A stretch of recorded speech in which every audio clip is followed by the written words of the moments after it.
You don't have to prep. There is no prep.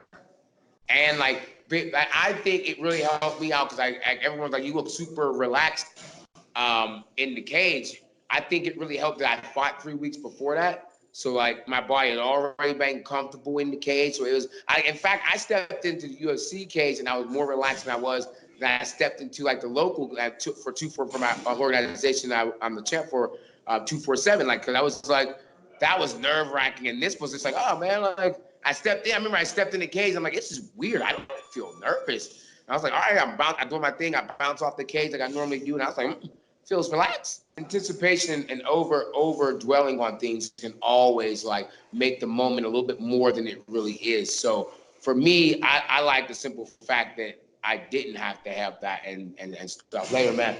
That I didn't have to like over anticipate. All I had time to do was cut weight and like try to make sure my coaches can get there and like call my family and call my mom. You know what I mean? Like get stuff lined up and like I said, try to figure out who's taking the kids and who's like all that stuff was all more important than all the other like the fight stuff didn't really kick into like fight day. Just run with it. Like there's nothing you can do. I mean, like it's inevitable. Like I keep trying to tell, I keep like using that word. I'm like, I mean, like if you're going to take the fight, then you're going to fight anyway. So like, why think about and worry about this and think about overthink things? But if you're going to make it to the fight, then just make it to the fight, and everything else will just fall into place from there.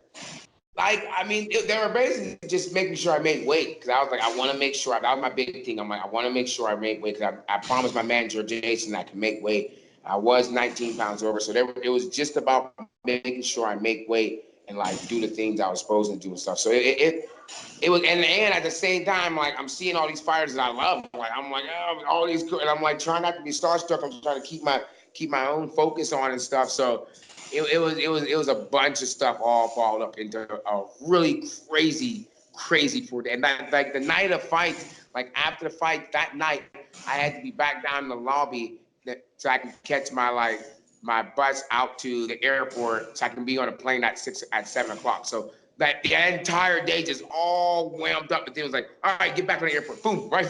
It was like all packed up into a lot of stuff packed up into a small bit of time. Someone did bring up something that I was actually really intrigued with.